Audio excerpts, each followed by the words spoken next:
going to garner a lot of interest, talk about actual wines that we select for Pesach, right? Yeah, well, I think we got some feedback also from some loyal listeners, and thank you for that feedback because it matters a lot to us. You should know that your feedback, your emails, your messages, they matter a lot to us, and we take them seriously. And so, therefore, I think this is the right thing to do. Our actual picks for Pesach 2024. Yeah, I think we were just like, I don't know, we were beating around the bush a little bit with that last time, and I'm like, yeah, let's do some actual wines. What are we drinking? I mean, this is what we're here for, right? I mean, I know people are going to be interested to hear this stuff. I know people ask me this every year.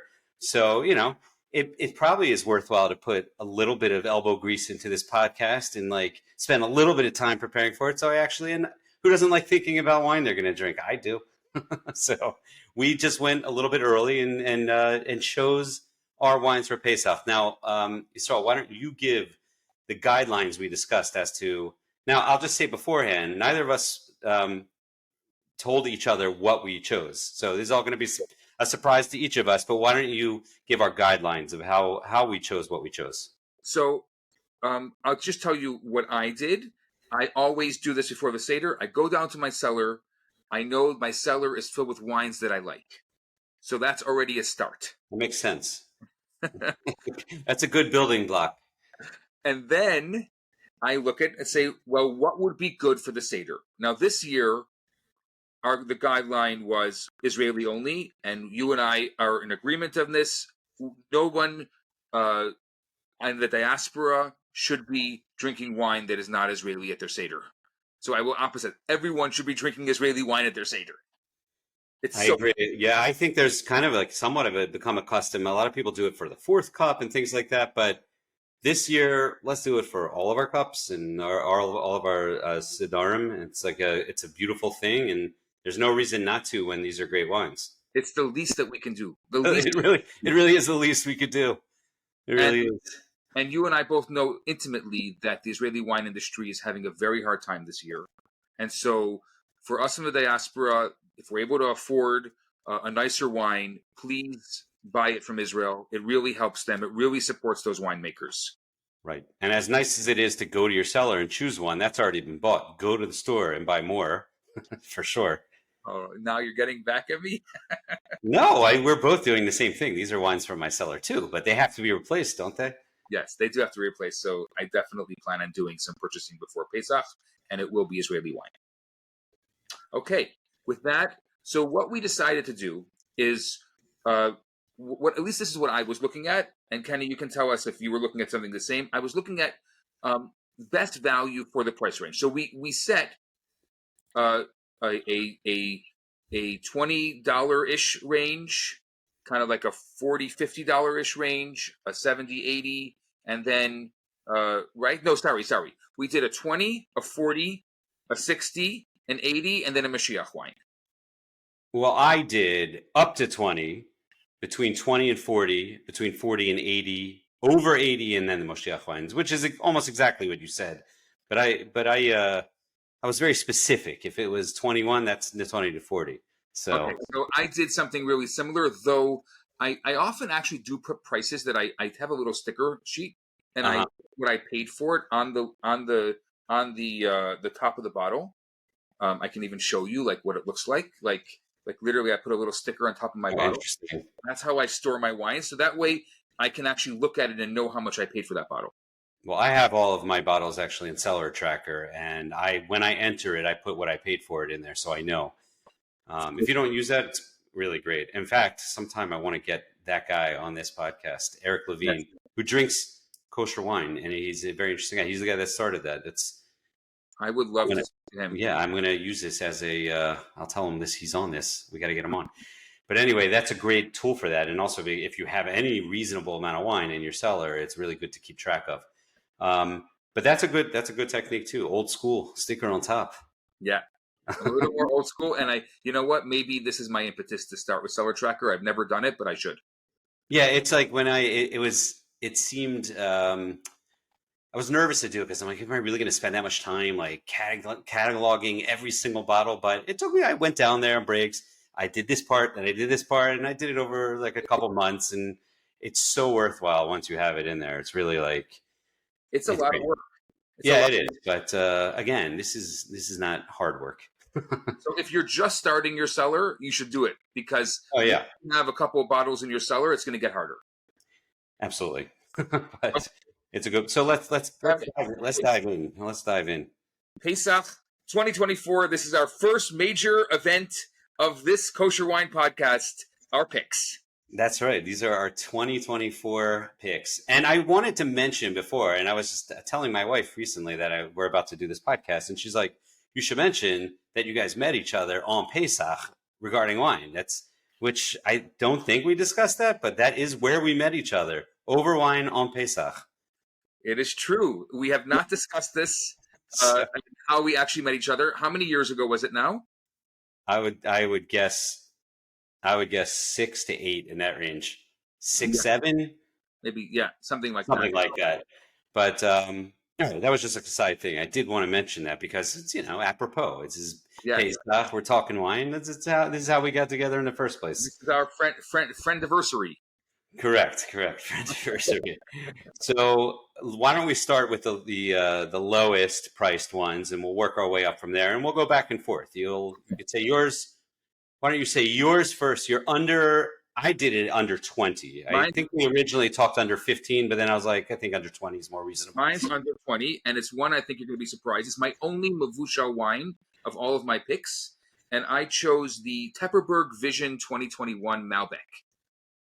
I think that I'm not a huge fan of Tepperberg in general. I'm just going to be honest with that.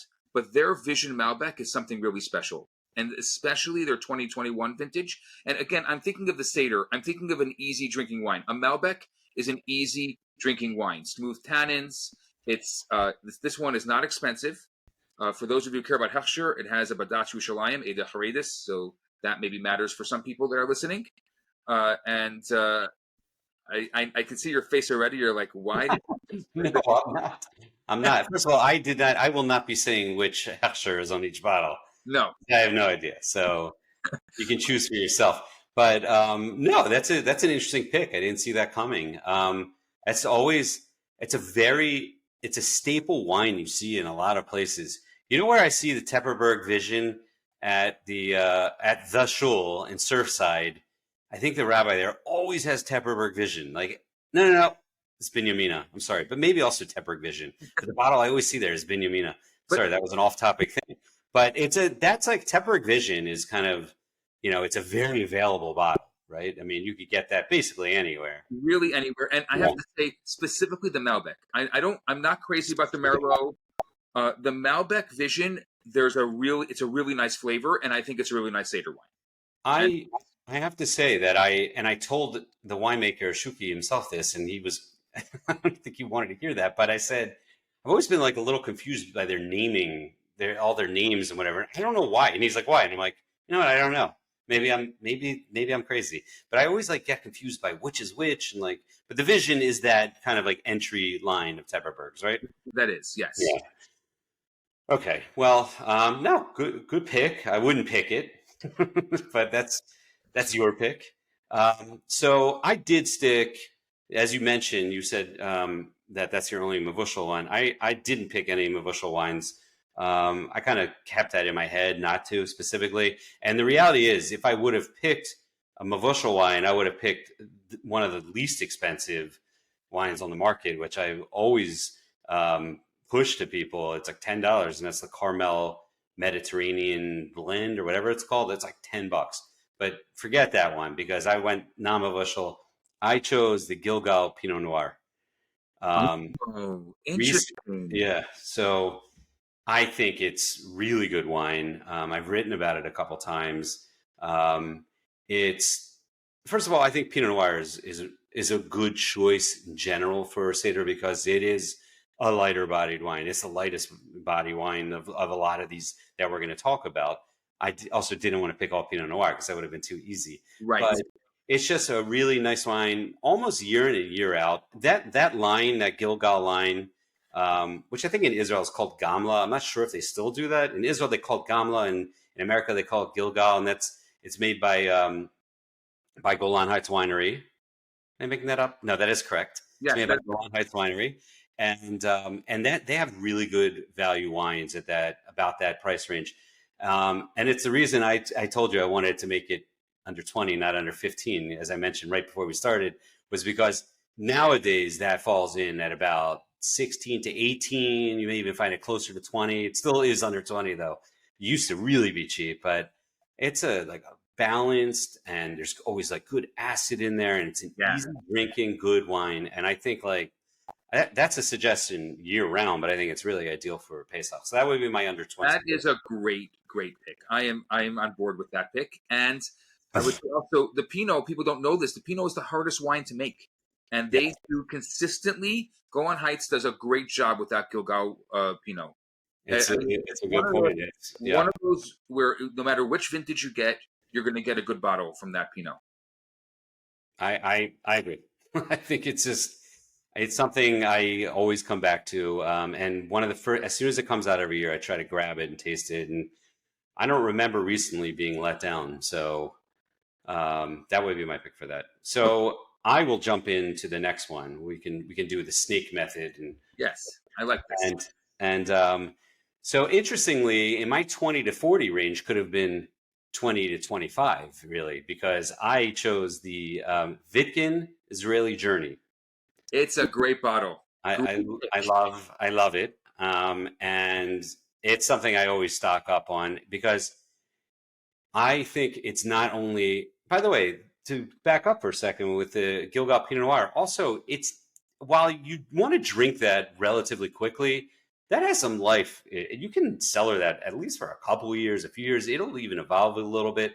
And I think the same thing is true with the Vitkin Journey. The Vitkin Journey is a blend. It calls it Israeli Journey. It's got a bunch of grapes in it. I think it's Carignan, Syrah, Grenache style Mhm. type of wine, but it's very balanced. It's low in alcohol, also. I think like maybe it's I don't have it in front of me, but it's like a lower alcohol wine, so it's not going to be your heavy duty like smack you in the face wine. But it also has, and this is where you get into the next level of wines.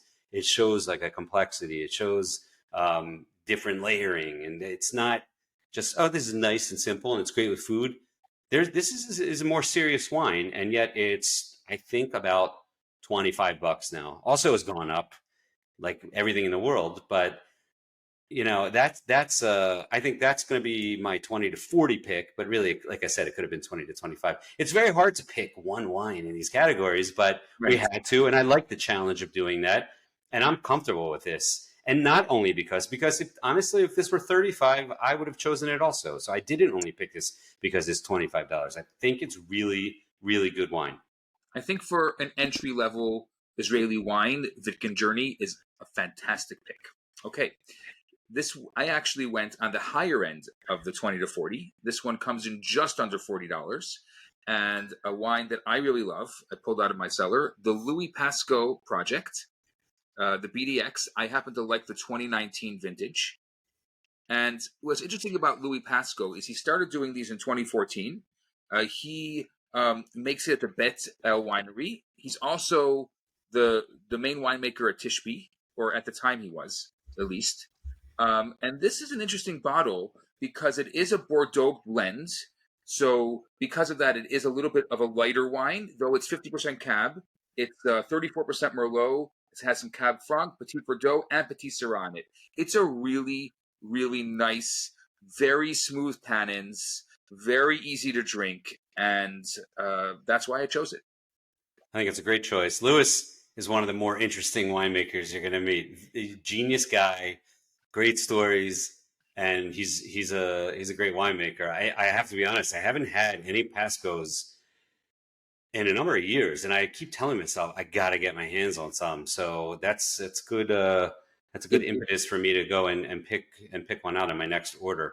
they're, Um, they're really like he does such a good job because it's like that's his wine, right? He doesn't come right, up with many different types of wines. He comes right, up with one or maybe two. Sometimes he has one called the Liquidity that comes right, out as well. And this is really his wine. They're spicy, they're earthy, they right. have really good nuances, not too much oak. I think he just leaves it 9 months in French oak.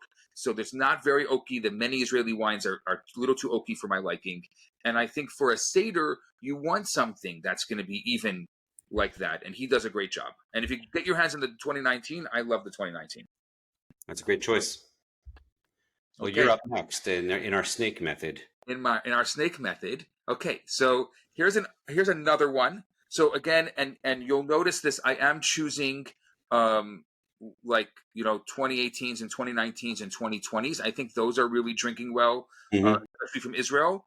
So I did purposely choose these vintages for this year because I think their drinking window is now. So here's a 2018, and this is from Dalton.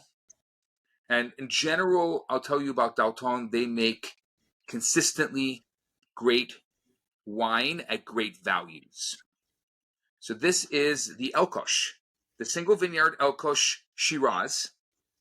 And I chose a Shiraz because the Shiraz also is a lighter wine. It's a little fruitier. It's a little easier to drink. I could see this like for a second or third glass when you want something that's a really nice wine, but not too high. And this one, funny enough, I had to now go between 40 and 60, and I was able to go. This is the lower end of 40, where the other one was like I was going to ask you what that retails at. That's the lower end of 40s. the lower end. It's like around $45 to $50, depending on where you get it. Right. And I love it's a single vineyard. They're all Shiraz grapes. They're from the obviously Dalton is in the Galilee, so it's the Galilee. And what I always notice in this particular wine is it's very black cherry, and I happen to personally like black cherry, that kind of flavor. And this one really shows it strongly. Like there's like when you open it up, it just hits you in your face with the black. Mm-hmm. It's funny because a black cherry will be my note for my next wine too. Okay. But something quickly about my next wine that I'm going to tie to your last wine is that my next wine is a Recanati. Pasco was at Tishbe, but he was also a Recanati. I think he's not at Tishbe for a number of years. He's been independent, I think. But I do know that he was at Tishbe, like you said, and he was also a Recanati. I reached out to him recently about a very old Recanati that I had, just to tell him I had it and that I was excited to drink it because I knew he was the winemaker then. My choice here is the Recanati Reserve Wild Carignan. And I love that bottle. And I haven't really been mentioning vintages, but this would be the 2020 is current vintage. My previous one's the Journey. I think it's the 21 or 22 that's out now. That wouldn't be 22. It would be 21 because 23 is not out yet and 22 is Shemitah. So that's the 21 you'll be able to see. And the Gilgal that I mentioned first, you can get the 23 is already out.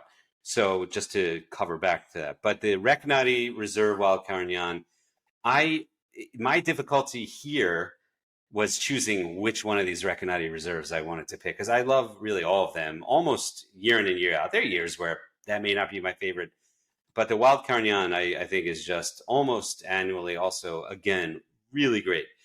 Also, the second part of that, Recanati, because they're such good value wines, it's hard to get into this category where we're at now of 40 to 80. This, I think it retails for about $50, so the lower end of that. But a lot of those Recanati reserves are $30. The Merlot, the Cabs, that line of the reserve, which are all really good. But I chose this because I always think this is a special wine. And it's funny you mentioned the black cherry because I always think black cherry with this wine. Yes. And Carignan is an interesting grape for Israel, and I've still kind of been waiting for it to really, really take off. The reason it's so great in Israel is because it's a late ripening wine, and because it's such a warmer climate, it really can thrive in Israel. And I think that is why you see it there. But I think it can almost like become like a real staple. I mean, it makes more sense to me than something like Merlot. Carignan really makes sense in a warm climate. And Recanati just does a great job with it. And that would be my pick. Retails for about $50. The Recanati 2020 Wild Carignan. I love that Wild Carignan, and a great pick. Thank you. You've been very complimentary about my picks. I feel like I'm not being equally complimentary.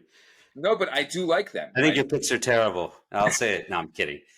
I like your picks too. I like that we didn't discuss these because I'm like surprised. I'm not surprised in like, but these are wines. I like that we're like kind of like thinking of different wineries.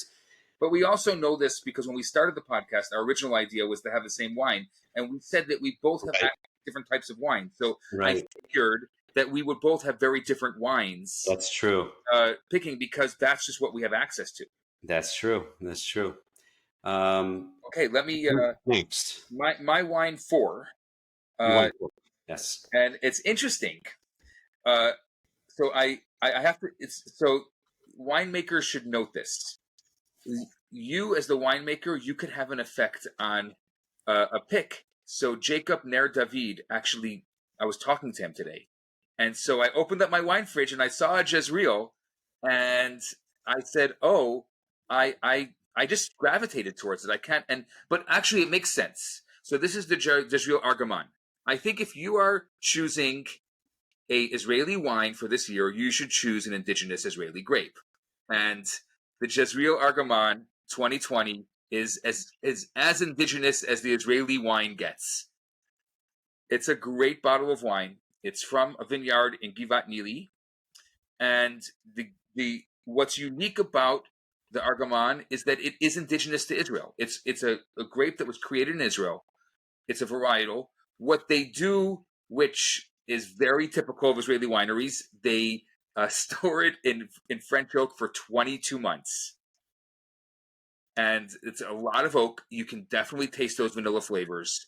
But the Argaman grape and together with that really strong oakiness, again, really even-bodied. Tannins are really balanced. And I think that for the 60 to 80 category, this is my pick for this year. It's a great pick. I'm a little disappointed I didn't pick that myself because I love that idea. I love the idea of picking the Argaman, and Jezreel is a great winery and great people, by the way. Jacob Nerdavid's great.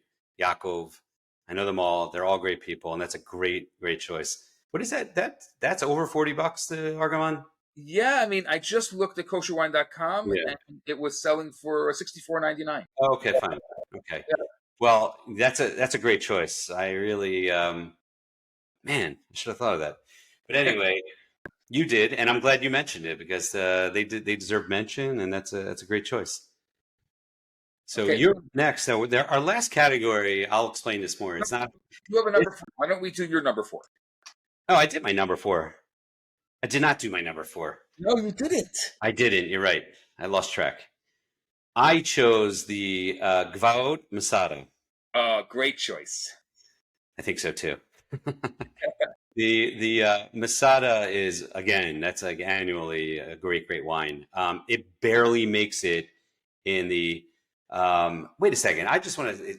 This is number 4. We're in the 80 plus category now, right? And you have not done yours yet. No, I didn't do it yet. Okay, fine. Just making sure. So because it's just a touch over $80, which I'm more than fine with. And again, it's like a wine that I would, consider buying if it were more expensive. I don't want them to hear that, but it's a top notch wine. It drinks the part of an expensive wine. The Masada, I think year in and year out, I may be wrong, but it's a blend of Cab Merlot, Petit Verdot. I think usually like Cab based. So it is. I stayed away from those kind of wines in general for like most of the other picks. I stayed to really lighter wines. This is a big wine. Masada is also not a wine you're necessarily going to drink right away. I wouldn't even recommend to drink it right away. So while the 2020 is the one that's available now, if you get your hands on an older vintage, that's where you want it. It's a French oak aged wine. It's a big wine, but it's really a beautiful wine. I would say, you want to be drinking like the 18 now. Like that's where, and you can get those. They're available and they're out there. And again, probably a touch over $80. I wanted to keep to our categories, and I did here. And a beautiful wine. Gvaot is in Shiloh. Shivi Jori, the winemaker, enologist, he's a brilliant guy. He's like a forerunner in a lot of ways of Israel, coming to the forefront in the wine world. and it's great wine. I love this choice, and I love that wine. Great pick. For my number 4, I chose a wine that is not available on the market anymore. Actually, I recently spoke to the winemaker, and I told him I have a couple bottles of it, and he said, "Can you bring me one? Because I don't have any left." It's the best bottle of wine I ever made. And so I'm going to drink one. I'm going to bring one to him, and I'm going to drink one this Pesach. It's the Yaakov Oria Duke Pontiff 2017. Oh, yeah. This bottle is just something special. First of all, Yaakov Oria is one of the boldest, maybe today the boldest winemaker in Israel. He is willing to take risks that very few winemakers are willing to take. He is out there. He's working with grapes that few winemakers are working with. The Duke Pontiff here of a 2017, just to give you an idea of what this is. It's 49% Pinot, which you and I both agree is a great Seder wine. It's 21% Syrah, 18% Grenache, and 6% Mourvèdre, and 6% Sinsalt. Right. I mean, when was the last time you saw anyone work with this with any of these? I mean, the Sinsalt grape, I don't think there's anyone else working with it in Israel. I off the top of my head, I don't know. Yeah. He's as I've said many times, I call him a mad scientist. He's a tinkerer. He's looking to, I think he once told a story like he thought he had came up with some really interesting thing when he saw someone else doing it. But the fact is, he's always tinkering. He's always trying to, learn. He's experimenting in there, but he's always pushing the limits of what the grape can be really. And isn't that awesome that we have someone doing that? It's amazing. It's amazing. And that's a great choice. It's funny he said that he would love to. I always find that funny that they don't have their own files. Of course, they'd probably rather you have it and they sell it, but he said, "Oh, 2017 is probably in its window and it's drinking wonderfully." Yeah. I said, "I just had one recently and it is, and I have a few more, and it really is drinking so nicely now. If you have it, amazing. I very well may. I have a bunch of his wines in my cellar, and they all would have been great choices too. The fact that we chose any of these doesn't really negate anything else. These are the ones that I thought were apropos to this year, and but there's so many to choose from. Oh, and everyone you mentioned is a great choice. So it's you're such a diplomat. Well, I think the Oreo wines are great. He really makes like some really unique. I love orange wine. We'll have to do an episode on that once, and like he's the king of that stuff. So okay, so that wraps up our 4 categories. So now we're going to talk about this separate Moshiach wine category. Now, the idea here is that it's not even based on, it could be an inexpensive wine. I'm feeling yours won't be. Mine is not necessarily inexpensive. It's more like a special bottle that you may have lying in your cellar that you're saving for a special occasion, such as Moshiach. So I chose my wine with that in mind, a wine that I have only one of them. You become very attached to your wine sometimes, but but it's like, what are they there for? And the worst sin you can do is let it die in your cellar. That's the worst. I mean, like you drink it too soon is not nearly as bad as when you open a really old special bottle and it's dead and you saved it for so long. You saved it for too long, and that's a sin. Right. So, open these bottles. Should I go first with my choice? I think you were up. Why don't let's hear yours. I just wanted to introduce the category. Okay, so this is a bottle that I pulled. I went into my cellar and I said, "What's the bottle?" And like you, I agree. I'm so attached to these bottles because some of these bottles I've been sitting on. So this is a bottle I've been sitting on for 12 years. An Israeli bottle that I've been sitting on. And you and I both agree that there's not many Israeli bottles that you will sit on for 12 years. But this one, I just pulled out of my cellar. And you're wondering, what is it? I already know what it is because I am on video and I can see the box. Oh, really? I'm getting, you know what? I don't know which one, but I don't want to guess. You say. I think I know what it is. One of the few bottles that you could, in my opinion, store. And this is the Flam Nobel 2010. Well, that is what I thought it was in 2010. Woo! Yeah. Yeah. And I think I think it's ready to drink now. Absolutely is. And I think I've had it relatively recent, and absolutely. I mean, I think is the ideal time. That's a special bottle. That was a great bottle of wine. That's a great choice. And by the way, it was one that I considered. So it would have been funny if we both chose that. I think that's a great pick. Flamme Noble is their flagship wine. It's always fantastic, but that 2010 was special stuff. I mean, I think, and I had it recently, and I remember the first time I had it, and I remember the last time I had it. It's a wine you know where you were when you drank it. yes, So I, I think I it's a good choice. a few of them, and I have one left. And I remember having this the last time about 3 years ago and saying, "Oh, it's in its drinking window, but I think it needs a few more years until it really maximizes its potential." And I think now is the time. So this is your last one. My last bottle. Well, enjoy it. Enjoy every last sip of it. That's great stuff. Welcome to come. I hope someone that deserves it is with you when you open that. Absolutely. I chose. I hope it's still good, honestly. But I have a 1997. No one expects to hear 19 at the beginning, and it is Israeli, and it's Dalton Reserve Cab, Wow. 1997. And I have one of them. I've had it for a long time. I have not tasted it in a very long time. This bottle, I know some of my. I know Yossi Horowitz and Gabe Geller. They hold that in very high esteem. And I was able to get my hand on another one. And I've kind of been, I guess, in my head holding it for one of them to visit. I think Yossi has even told me, he's like, do not open that without me. Because I know in talking to him that that was one of those wines to him that like really like changed your thinking in whatever way. And it was a special wine. Dalton, as you mentioned earlier, is a great winery. It makes great wine, and I think that was probably a $25 or $30 wine. Whether it's still going to be good at 27 years old, That's what I want to know. Do you think you kept it too long? I for sure kept it too long. Okay, that's what I'm wondering.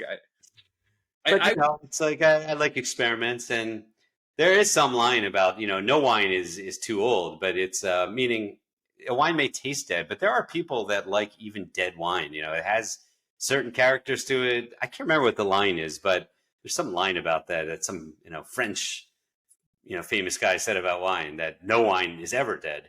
Most people would disagree, but I certainly something that comes with drinking wine over a long period of time is, and that doesn't happen to everyone, is an appreciation for old wine and for the tertiary notes that come with old wine. And that's something I would not have enjoyed 20 years ago, that I very much do now when you get the, evolved wine. So a little bit of we'll see, but I'm very excited to open this wine. I mean, very excited. And to be totally honest and upfront in our podcast, I can't guarantee I'm going to open it now. That is my Moshiach choice. I did kind of promise Yossi Horowitz that I would open it with him. So it may happen, but we'll see. If not, I have some other choices, but we're not going to get into that. That is my, like, when I was looking down in my cellar and I'm like, that wine is set apart for that reason. It's a Moshiach wine to me. It's Israeli. It's a special wine. I can't wait to taste it. I can't wait to taste it. I am amazed that you have a wine from the 90s. Somebody recently brought me a Yarden from the early 90s. Yeah. And I said to him, I don't know if you should open it. I think you should just keep it because it's just amazing to have. And if you open it, we'll know if it's good or not. Maybe it's better just to not know and just keep it as part of your collection.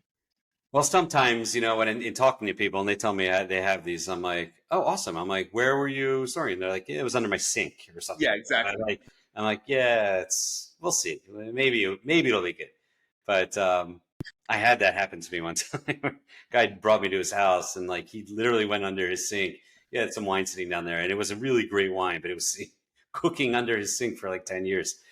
Anyway, but I have at least one older wine, and that's the 1990 Gan Eden that was made by Craig Mitchell. I have, I think, one left. I have one left. You and those. I That's have 2 or 3 left. that's a very interesting story. We'll discuss another time. But that is I have probably a few bottles from the '90s. But as the evolving world of kosher wine, we'll have more and more of those in 20 years.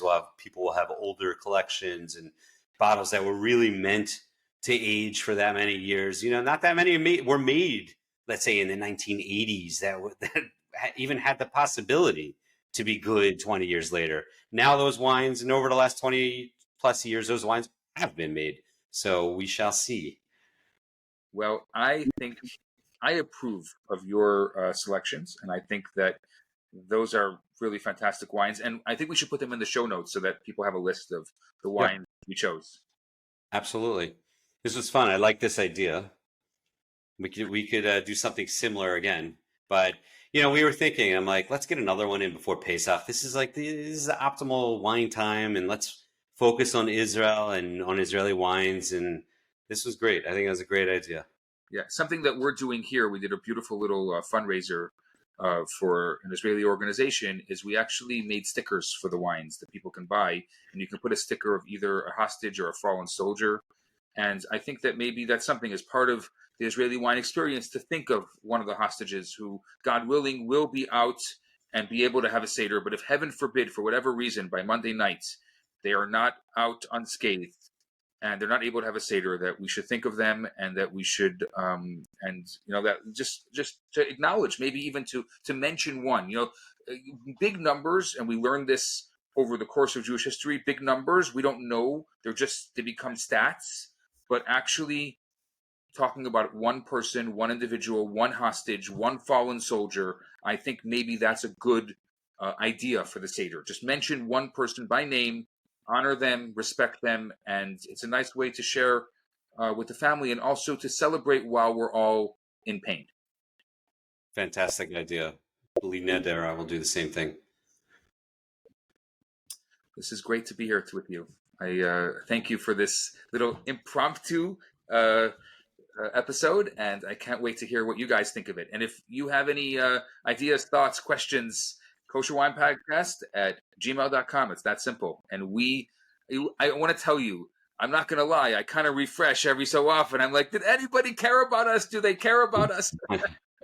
Well, because we've both been getting lots of messages, and I love it. I love the feedback. I'd love to hear anyone else's, choices in these categories. I think it's a great topic. I'd love to see other people's thoughts, what they would choose in each of those categories. So we'd love to hear from you.